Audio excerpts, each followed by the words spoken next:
we have decided to have the puja of the Devi. This time we are not talking about Adi Shakti, about Kundalini, or about Saraswati, Mahalakshmi. We are talking about the Mahakali. That's the goddess which is the first one, which comes first and establishes Sri Ganesha.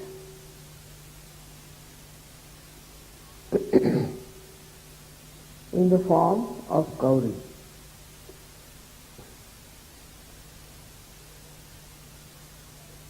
She is the complete form of Mahasaraswati and Mahalakshmi. Out of her only these energies emit. So she is the one who is the power of desire of God. Within us also she creates desires.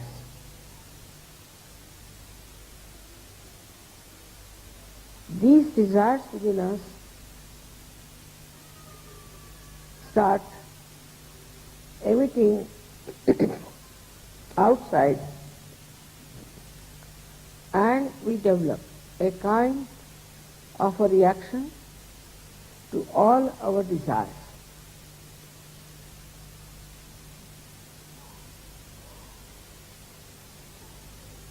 The first and foremost desire, as you know very much, the most primitive, is to feed yourself.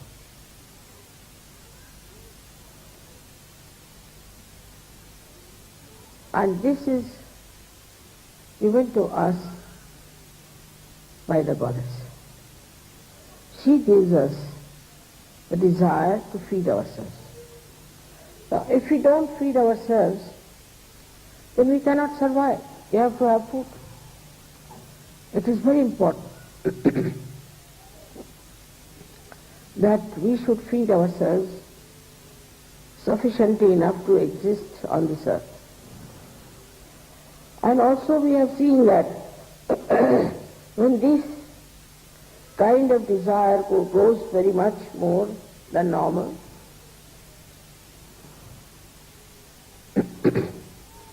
then you become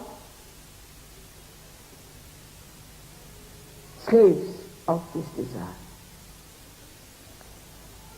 And any amount of food cannot satisfy you. All the time you think of nothing else but food. I have told you many a times that the French are very particular as to what they should eat. You see, they take at least 45 minutes on a dinner table to decide what they will eat. Ultimately it's just the same. I mean, I don't understand. How can you need 45 minutes to decide what you want to eat? But this desire starts acting through your ego. So it satisfies you. And also those people who are manufacturing food or who are supplying food in hotels and all that know how to satisfy your desire. So they bring it in a way, show it round, and then place it before you so that you approve of it, and when you approve of it, then they know how to befool you. And you feel quite happy. Oh, it's like good. Even the wine is given for testing first of all, and whether you like it or not, you have to say it's very good, and you better show that you like it. So this desire gets completely controlled by your ego. And when it becomes a kind of a collective desire and a collective ego expression, then we become like gluttons. You see? I would say sophisticated. We are sophisticated, but we are gluttons. Now with that, other things also people want to have, like proper sort of a table lying and dinner, this, that. Of course, if ego is not there, then people would like to see, to please others by feeding it. This desire reacts. And then the new desire comes in. Through the blessings of the Mahakali, that you like to see others eating the food. You enjoy when others eat the food cooked by you, served by you, given by you. Just want to watch. That gives you satisfaction. But food, to any extent you may go, you will never be satisfied. Today you'll ask for this, tomorrow for that, this, that. Now in the Western life today, it has become very important to ask the child every day, what will you have? In olden days, the food was cooked for all the family. Everybody would eat the same food. But now you must ask the child, what will you have? Then the child has to say, I will have this. Now supposing you don't have that in the fridge, you are finished. Early in the morning, there will be no shop open, nothing. How will you please that boy in his ego because he wants a particular thing? So gradually we build up even the ego of ourselves. We have to say, this is cooked, this is nice, and you eat it. It's the duty of parents not to allow children to grow their ego by what they want. You should know what they have to have. Then it starts growing and growing and growing till they become quite grown up but very primitive. So actually the blessings of the Devi on this point is that she gives you a desire that you should serve others. Also you then get concerned about people who are starving. Want to find out why they are starving. The other extreme of this could be that some people think we should not eat so much, a kind of a sacrificing nonsense. Whatever one has to eat, one should eat. Then they say, why should we eat so much, mother? After all, there are people who are starving. By your eating less or more, you cannot save those who are starving, can you? So there's no wisdom in this kind of austerity. And when the people enter into this kind of austerity, then they have sufferings and troubles.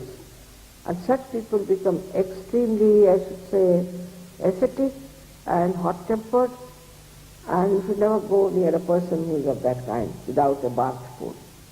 God knows when he'll jump on it. So a person who is hungry is as bad as a person who is overfed. I think hungry is worse.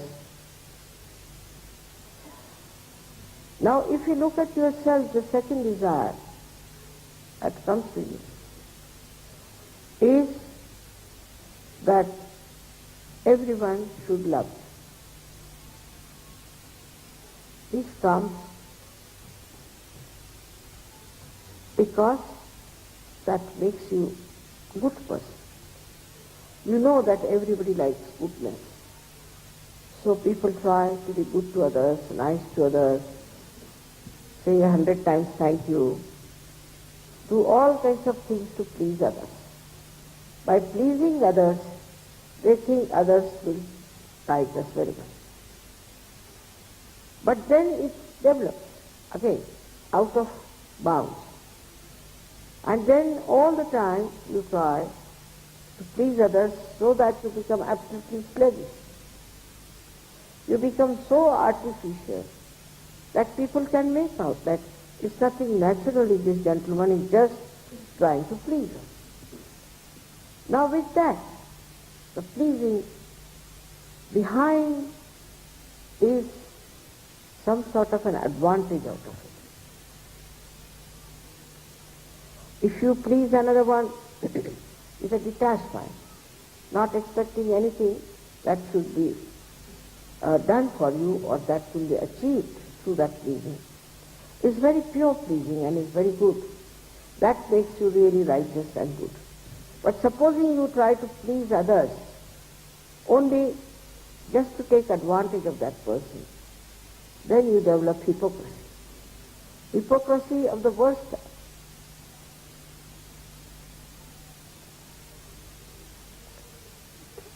And you get lost.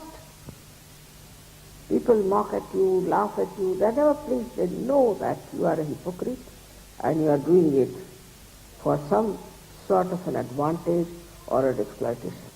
You are not doing it because you want to be good, really, to be nice. A person who is good automatically pleases others. But he doesn't try to please. His nature is such, his temperament is such, that he just pleases people. This, when taken over again by Mr. Ego, then really you can't beat it. Then they become diplomats, it could be politicians, all these doomed classes they become. And they cannot get out of it. They get so much used to it that they cannot get out of it. Now what does the Devi do? She brings the truth before them. She shows that what you have been doing for a particular exploitation doesn't work out. After a point it does. She exposes them. The exposure starts. And with that exposure, they're surprised. How am I exposed? How am I caught? How people know? This is the job of the power of Mahakali. She exposes all that is wrong, all that is falsehood, that is untruth, she exposes.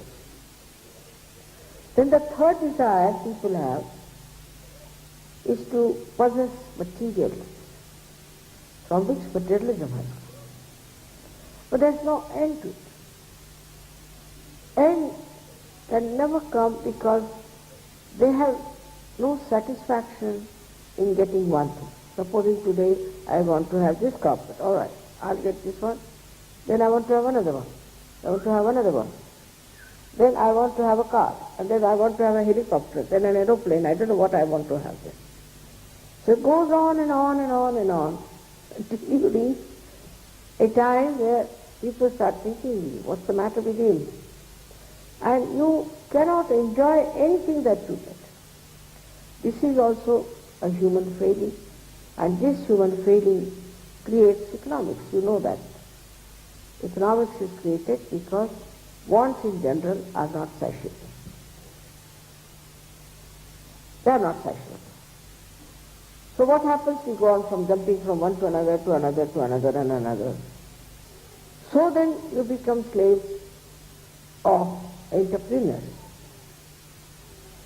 So much so that you lose your individuality completely. For example, an entrepreneur produces a funny kind of a dress one year. So everybody wants to wear this. Without thinking if it is necessary or not. Then he brings in another form. Next year, everything is given up by the another. Third year, another one. So piles of all these clothes are there. And nicely the manufacturer has become a great man of designs. He's very good designs, how to befool human beings. He's become a rich man and you have become poor. with all these kind of clothes, which has no meaning for you anymore. About the same thing, about everything, something is fashionable. That means we have no individuality. We talk of individuality, but we want to do things which everybody is doing. I mean, you know that all kinds of absurd things people have done in the name of fashion. And especially people who are not traditionally bound, who have had no traditions like Americans, I would say. They go on changing after every 6 months. Every year you go, you find a new type of people there, new type of clothes. It's very surprising how they change so fast without even thinking whether this will suit me or not. Somebody says wear tight clothes, they'll go with tight clothes. Then they develop varicose veins, so they wear with the holes. Then they develop some other problem, then they wear another kind. Nobody wants to think, why should I change my dress? Like say in India, we wear saris. Finish. Nothing. No problem with the tailor, nothing doing, whatever sari we like we'll buy. And a sari came called as mini sari in India, which was up to here, maybe, I don't know, not 6 inches, but at least up to the knee. It came for about, I think, 8-7 days in Bombay and went back. People said, get lost, we don't want it. So this headache of all the time getting into a fashion like hers without any sense in the head has to be understood properly. Why people do it? Because they have no brains, they are brainless people. They are not intelligent to see that we are deformed every year. But for surgeons, the Mahakali power works. And she teaches them, all right, this dress suits you, have this, and is the best for you. Once for all, your lifelong problem is solved. With this kind of blouse, I started wearing it from the very beginning, perhaps. And I've been wearing it, and now I find everybody wears the same. Why to waste your energy in changing every day this blouse, starting from here to here to here, then going back again like this? It's such a waste of energy, such a waste of cloth. And we make ourselves so cheap running with this race of reducing the sleeves, reducing this, reducing that, or increasing.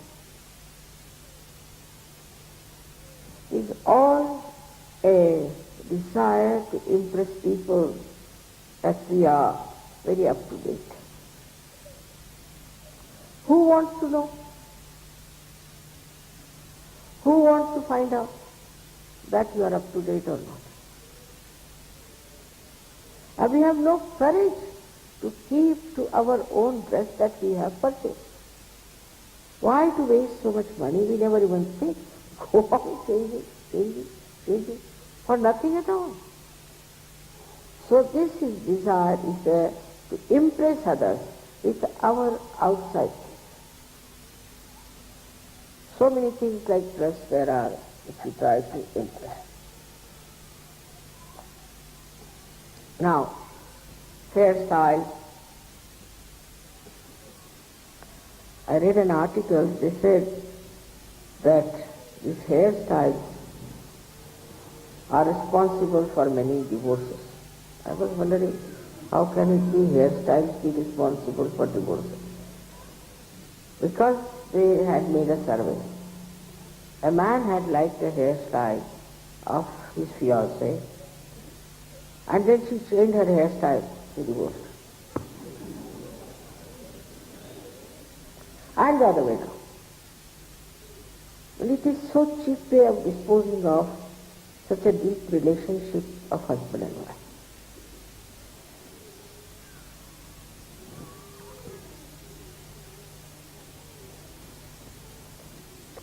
Now certain facts are. I also saw one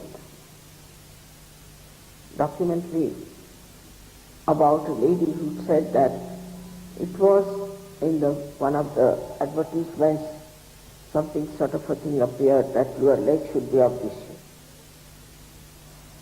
And what you should do. So poor thing spends so much time, energy, ran up and down to make the legs. I mean, what is the importance of these legs, let's say, for walking? So she went to make the shape like that. She used to measure it would be always something missing here or there. Then many people joined. They had a class for it. And a group joined to make legs like that. And ultimately they found out that that leg was made out of wood. And they spent so much money, so much energy to make legs like that. For what? What is the purpose? If anybody says, you run like this, they start running. They say, jump like this, they start jumping. Oh, why? Have we gone all nuts in our heads that we should accept whatever one says, we start doing that? What is the purpose? So this kind of stupidity comes in our heads. When we start using our ego, with the ego a person becomes absolutely stupid. Because he'll say, what's wrong? What's wrong if I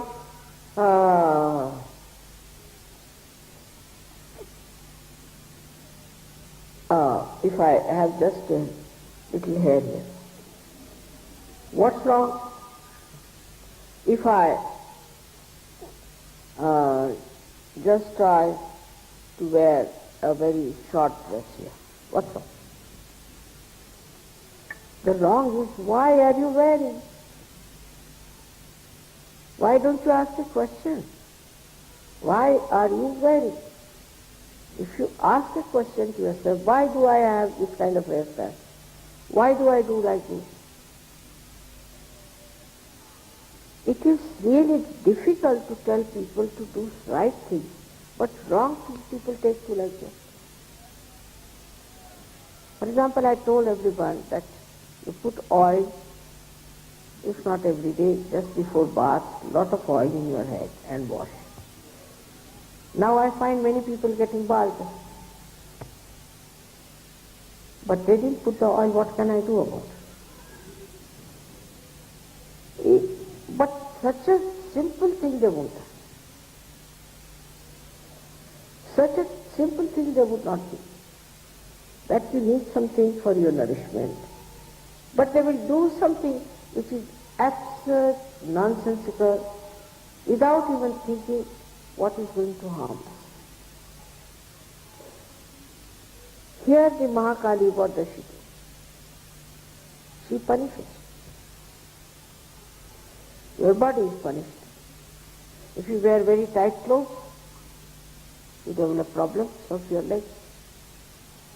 If you wear holy pants, then you get cramps.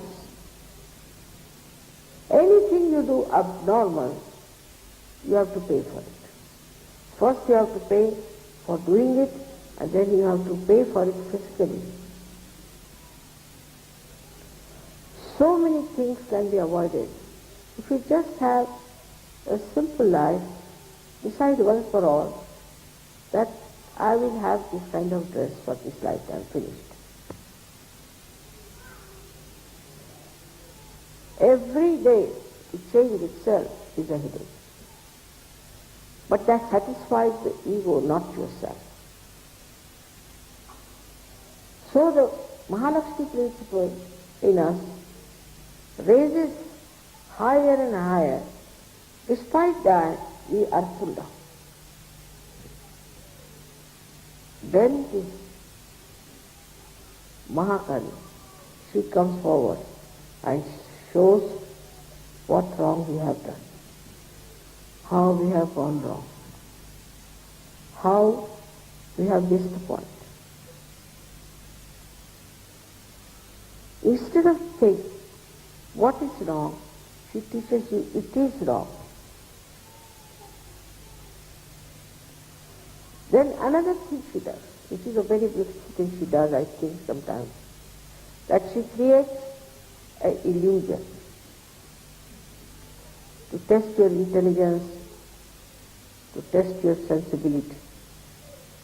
She creates an illusion. Bhranti rupena samsita. She makes a bhranti in your head. Illusion. So you become elusive, or others become elusive, or a situation become elusive, and you are lost. Then you really understand that this wrong thing I have done. It's a very nice story about Narada. Narada was under an impression about himself. And ultimately he became ego-oriented. And he started saying, oh, look at me, I am never enticed by any woman. Even Shiva was enticed by Cupid. I am never enticed, I am the highest of highest brahmachari. So Vishnu sent two Gandharvas to entice him. So they met him in a forest and told him, oh Narada, you are such a handsome man, such a beautiful man, and all your beauty is wasted. You must test your beauty, you must see how beautiful you are, you are so handsome. He said, really, yes, it's a very simple way of testing it. Now, so there's a wedding coming up of a very beautiful woman. She is the princess of the beauty city. It's called Rupnagar. You should go there and see how she will appreciate. So he in his ego became so stupid that he went there. And he was sitting and lots of people were coming. Big Maharajas, Rajas, all of them were sitting and he was saying, oh, I'm the best. What? The princess will just garland me, no doubt about it. And these two were, putting that illusion into his head, Bhranti. With the Agya you get Bhranti. This princess came round, she looked at him and she laughed. She couldn't control her. And she moved on giggling. Couldn't understand why she laughed at him.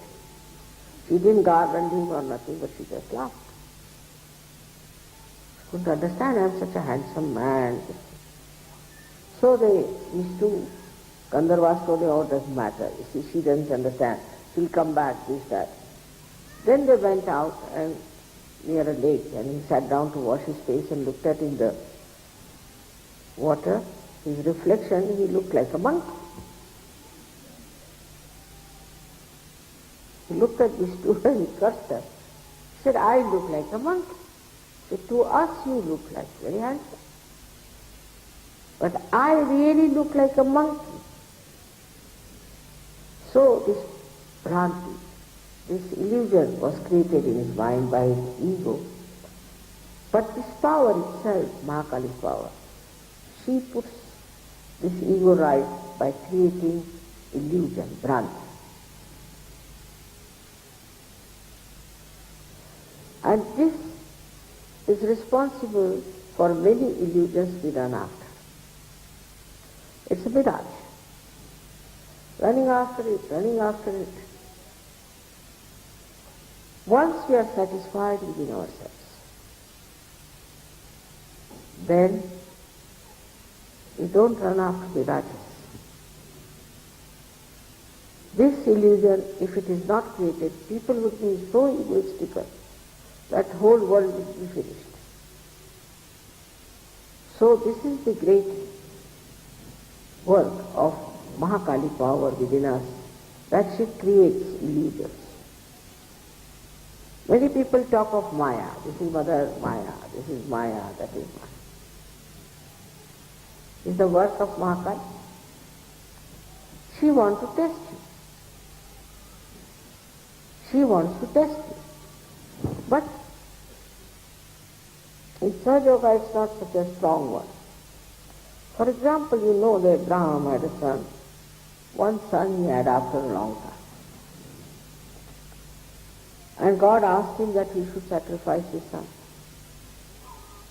His wife Sarah also was feeling terrible that he has to sacrifice his son. So he went down to the place where the child was to be sacrificed. He made a fire, everything. And he was about to put the child on that fire, when the voice came, this is one, that you don't have to sacrifice it. We have many such stories in Indian mythology also where they were tested. So to test the yogi also, this Mahakali helped. There was a gentleman who was very egoistic. So I told him to come to Delhi because I didn't know how to do it here. Came to Delhi and he told everybody, see, mother told me to come here just to cure her. I said, all right, come mother. Came and said, what's wrong with me? He said, mother, your navi is very bad. I said, really? Achha, you put a bandhan to yourself and now see for yourself. Oh my God, what's happening to me here? I said, that's my navi. So this is how the illusion corrects. If there is no illusion, you would not ever be corrected directly. Supposing I say, don't do this, you may not like. Of course, mostly you like. But sometimes you don't. And then the illusion works. And then you realize, where was I? And where am I now? I should not have done this. How is it I have landed into this problem? What has made me so stupid? So this is something which she does. Another is, she is the one who relaxes completely. When you are tired and fed up, when you don't know what to do, then she makes you sleep. She is the one who gives you sleep. All day's work you do, ultimately the Mahakali power acts on you and sleep. She makes you sleep. Sleep like a child. You know, at that time, all that wrong we have done to ourselves and to others are forgiven. In her lap we sleep nicely, quietly, and all our problems are solved. In those days, when you ask, she brings forth solutions. I know so many people told me, Mother, you came in my dream and told me that this is the medicine you should take. You came in my dream and you told me that this particular type of life will suit you. They see me clearly coming, but there it is not whole of me, but I think the Mahakali power acts. Into very deep sleep you are, it is called as the Sushupti. There she appears. One lady came to me and she said, Mother, you came in my dream and you said that I am here in Bombay. Nobody told me. So many things happen like this. In the dream, she guides you and tells you. Now what happens sometimes, people tell me that I had such a dream, which is all falsehood, I know. They never dreamt like that, they never saw like this. But just to impress me, they tell me that, I had a dream, this, that. I just show complete ignorance, yes, must be. Then they are put into again Bhranti, means illusion. Gradually they realize that it was wrong to tell lies to Mother. So the correction part is. But the greatest thing that she does is to give you the sense of chastity and security. When the children are born, they have sense of chastity, shame, decency, decorous behavior. But gradually when they start others misbehaving, they start misbehaving. To them decency becomes a bondage. But naturally she is there to tell you that this is indecent, you shouldn't do it, this is wrong. This is not the proper thing to do. But gradually you grow up and mature, then you know, what's wrong? You start disrespecting your chastity. And you start becoming like immature, stupid people. All this, if is understood through meditation, the Mahakali helps you a lot. In meditation she helps you a lot, because she is the one who creates a proper passage for Kundalini to rise. Mahakali is the same as the Kundalini, because she is the residual energy of Mahakali power, full of it there. But the function is different. The function of Mahakali is to protect, is to guide you, to give you wisdom. And the function of the Kundalini is to cleanse you, to clear you down, not to play about with you, to forgive you and help you to grow properly. Now in your life, as Sajogis, you will see how Mahakali helps you in everything.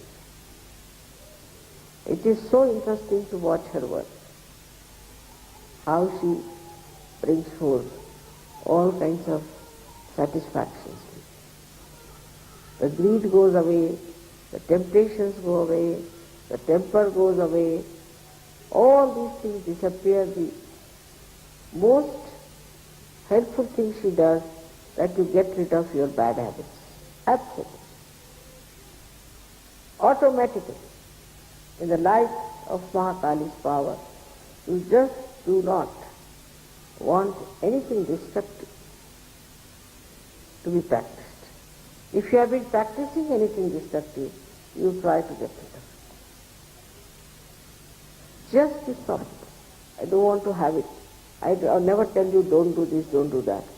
It's the Mahakali power within you which is awakened, does all these things. And she has made you so beautiful, so angelic. She has, by her corrections and by her illusions, she has made you like this. So you don't get so much attached to money, to greed, to lust. All these things which are responsible for putting you down. Also possessiveness for children, possessiveness for husband, possessiveness of matter.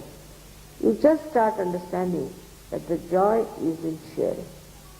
You want to share everything with others. And that sharing starts when this Mahakali powers start giving you blessings of joy, of sharing, of being collective, of being pure. These blessings come to you from the Mahalakshmi power, Mahakali power. So today we are going to worship that Mahakali power. May God bless.